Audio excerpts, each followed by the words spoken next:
আসসালামু আলাইকুম। সংবাদে আপনাদের সবাইকে স্বাগতম জানাচ্ছি আমি নুসরাত। শুরুতেই সংবাদ শিরোনাম। ভারতের ওপর ৫০০% শুল্ক আরোপ করছেন ট্রাম্প। প্রয়োজনে খামেনিকে হত্যা করতে পারেন ট্রাম্প। লেবাননে হিজবুল্লার ২ সদস্যকে হত্যার দাবি ইসরায়েলের। যুক্তরাষ্ট্রের হামলায় ১০০ জন নিহত হয়েছেন বলে দাবি ভেনেজুয়েলার স্বরাষ্ট্রমন্ত্রী।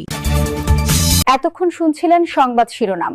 এখন বিস্তারিত। আপনি যদি আমাদের চ্যানেলে নতুন হয়ে থাকেন তাহলে চ্যানেলটি সাবস্ক্রাইব করে দিন। ভারতের ওপর ৫০০% শুল্ক আরোপ করছেন ট্রাম্প। রাশিয়ার কাছ থেকে তেল কেনার কারণে ভারতসহ বেশ কিছু দেশের ওপর ৫০০% পর্যন্ত আমদানি শুল্ক আরোপ করার একটি বিলে সম্মতি দিয়েছেন মার্কিন প্রেসিডেন্ট ডোনাল্ড ট্রাম্প।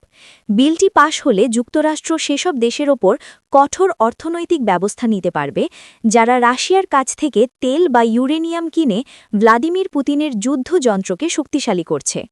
মার্কিন পররাষ্ট্রনীতিতে উগ্রপন্থী হিসেবে পরিচিত রিপাবলিকান পার্টির সিনেটর লিন্ডসে গ্রাহাম বলেছেন, ট্রাম্প এই দ্বিপক্ষীয় অর্থাৎ রিপাবলিকান ও ডেমোক্র্যাটিক উভয় পার্টির রাশিয়া স্যাংশন বিলে সম্মতি দিয়েছেন। এর লক্ষ্য হল রাশিয়ার ব্যবসায়িক অংশীদার বিশেষ করে ভারত, চীন ও ব্রাজিলের উপর চাপ সৃষ্টি করা।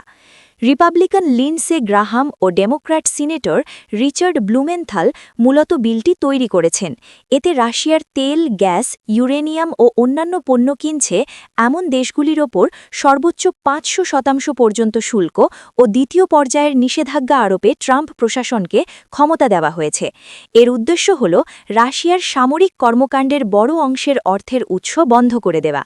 যদি এই গ্রাহাম ব্লুমেনথাল বিলটি পাশ হয় তাহলে যারা জেনে বুঝে রাশিয়ার তেল বা ইউরেনিয়াম কিনছে, মার্কিন প্রেসিডেন্ট সেই দেশগুলো থেকে আসা পণ্যের ওপর ৫০০% পর্যন্ত শুল্ক বসাতে পারবেন। এই কঠোর নিষেধাজ্ঞার মূল লক্ষ্য হল মস্কোকে অর্থনৈতিকভাবে পঙ্গু করে দেওয়া, যাতে পুতিন ইউক্রেন যুদ্ধ বন্ধ করতে আলোচনার টেবিলে বসতে বাধ্য হন।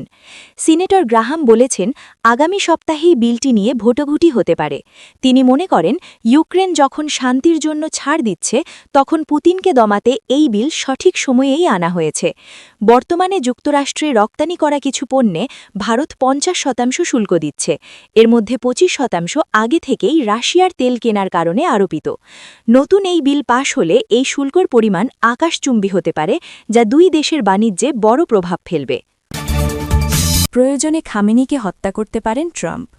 ইরানের জনগণকে রক্ষায় প্রয়োজনে দেশটির সর্বোচ্চ নেতা আয়াতুল্লাহ আলী খামেনিকে হত্যা করতে পারেন মার্কিন প্রেসিডেন্ট ডোনাল্ড ট্রাম্প।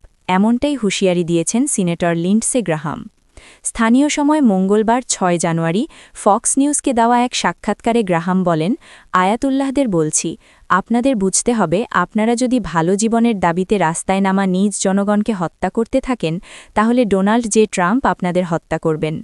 গ্রাহাম আরও বলেন, ইরানে পরিবর্তন আসছে এবং এই আন্দোলন মধ্যপ্রাচ্যের ইতিহাসে বড় মোড় নিতে পারে। ইরানে অর্থনৈতিক সংকটের জেরে দেশজুড়ে ছড়িয়ে পড়েছে রক্তক্ষয়ী বিক্ষোভ। এই সুযোগে দেশটির অভ্যন্তরীণ রাজনীতি নিয়ে নানা ধরনের মন্তব্য করছে যুক্তরাষ্ট্র। সম্প্রতি মার্কিন প্রেসিডেন্ট খামেনি প্রশাসনকে হুঁশিয়ারি দিয়ে বলেন, বিক্ষোভকারীদের ওপর হামলা করা হলে শক্তিশালী প্রতিক্রিয়া দেখাবে ওয়াশিংটন। এর মধ্যেই ইরানে মূল্যস্ফীতি ও মুদ্রা সংকট ঘিরে বিক্ষোভ দমনে কঠোর অবস্থানের বার্তা দিয়েছে দেশটির বিচার বিভাগ। ইরানের প্রধান বিচারপতি গোলাম হোসেইন মোহসেনি এজেই বলেছেন, যারা রাস্তায় নেমে দাঙ্গায় অংশ নিচ্ছে, নেতৃত্ব দিচ্ছে বা সহায়তা করছে তাদের কোনো অজুহাত গ্রহণযোগ্য নয়। বিক্ষোভ মোকাবিলায় আইনশৃঙ্খলা বাহিনীর কঠোর অবস্থানের ইঙ্গিত দিয়ে তিনি স্পষ্ট করেন, রাষ্ট্র এসব কার্যকলাপ সহ্য করবে না। ইরান জুড়ে চলমান বিক্ষোভের মধ্যেই প্রেসিডেন্ট মাসুদ পেজেশকিয়ান নিরাপত্তা বাহিনীকে আন্দোলনকারীদের বিরুদ্ধে দমনমূলক ব্যবস্থা না নেওয়ার নির্দেশ দিয়েছেন। তিনি জানান, শান্তিপূর্ণ বিক্ষোভকারী আর সশস্ত্র দাঙ্গাবাজের মধ্যে পার্থক্য করতে হবে। লেবাননে হিজবুল্লার ২ সদস্যকে হত্যার দাবি ইসরায়েলের। লেবাননের দক্ষিণাঞ্চলের খিরবেত সেলম এলাকায় দেশটির সশস্ত্র গোষ্ঠী হিজবুল্লার ২ সদস্যকে হত্যার দাবি করেছে ইসরায়েলি সেনাবাহিনী। বুধবার ৭ জানুয়ারি সংবাদমাধ্যম রাশিয়া টুডের বরাতে এক প্রতিবেদনে এ তথ্য জানিয়েছে বার্তা সংস্থা মেহের। ইসরায়েলি সেনাবাহিনী এক বিবৃতিতে জানিয়েছে, তারা দক্ষিণ লেবাননে হিজবুল্লার সামরিক অবকাঠামো পুনর্গঠনের সঙ্গে জড়িত ২ সদস্যকে টার্গেট কিলিং করেছে। বিবৃতিতে দাবি করা হয় নিহতদের একজন প্রকৌশলী ছিলেন এবং তিনি হিজবুল্লাহর সামরিক অবকাঠামো পুনর্গঠনের নেতৃত্ব দিচ্ছিলেন।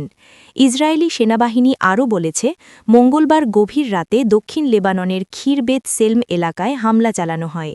এতে হিজবুল্লাহর 2 সদস্য নিহত হন, তবে যুদ্ধবিরতি চুক্তি লঙ্ঘন করে এবং লেবাননের ভূখণ্ডে ধারাবাহিক হামলা চালানোর বিষয়টি উপেক্ষা করে দখলদার ইসরায়েল করেছে এই 2 হিজবুল্লাহ সদস্যের কার্যক্রম তেলাবিব ও বৈরুতের মধ্যে হওয়া চুক্তির স্পষ্ট লঙ্ঘন ছিল। উল্লেখ্য, লেবানন ও ইসরায়েলের মধ্যে যুদ্ধবিরতি চুক্তি স্বাক্ষরের পর থেকে ইসরায়েলি সেনাবাহিনী শতবার ওই চুক্তি লঙ্ঘন করে দেশটির বিভিন্ন অঞ্চলে বিমান, ক্ষেপণাস্ত্র ও স্থল হামলা চালিয়েছে। এছাড়াও দক্ষিণ লেবাননের কিছু অংশ এখনও তাদের দখলে রয়েছে। যুক্তরাষ্ট্রের হামলায় 100 জন নিহত হয়েছেন ভেনেজুয়েলার স্বরাষ্ট্রমন্ত্রী। ভেনেজুয়েলার প্রেসিডেন্ট নিকোলাস মাদুরোকে আটকের জন্য দেশটিতে চালানো মার্কিন হামলায় কমপক্ষে 100 জন নিহত হয়েছেন। বুধবার 7 জানুয়ারি এই তথ্য জানান দেশটির স্বরাষ্ট্রমন্ত্রী দিওসদাদো কাবেলো। এর আগে কারাকাস নিহত মানুষের কোনো সংখ্যা জানায়নি। তবে ভেনেজুয়েলার সেনাবাহিনী তাদের নিহত 23 সদস্যের একটি তালিকা প্রকাশ করেছে। দেশটির কর্মকর্তারা বলেছেন মাদুরোর নিরাপত্তা বাহিনীর একটি বড় অংশকে ঠান্ডা মাথায় হত্যা করা হয়েছে। আর কিউবা জানিয়েছে ভেনেজুয়েলায় অবস্থানরত তাদের সামরিক ও গোয়েন্দা সংস্থার সদস্যদের মধ্যেও কেউ নিহত হয়েছেন। কাবেলো বলেন মাদুরোর সঙ্গে তুলে নিয়ে যাওয়া তার স্ত্রী সিলিয়া ফ্লোরেস যুক্তরাষ্ট্রের অভিযানের সময় মাথায় আঘাত পেয়েছেন। মাদুরো নিজেও পায়ে আঘাত পেয়েছেন। রাষ্ট্রীয় টেলিভিশনে সম্প্রচারিত তার সাপ্তাহিক অনুষ্ঠানে কাবেলো ভেনেজুয়েলার সেনা সদস্যদের সাহসী বলে প্রশংসা করেন। তিনি বলেন, অভিযানে নিহত সেনা সদস্যদের স্মরণে গত মঙ্গলবার 1 সপ্তাহের রাষ্ট্রীয় শোক ঘোষণা করা হয়েছে।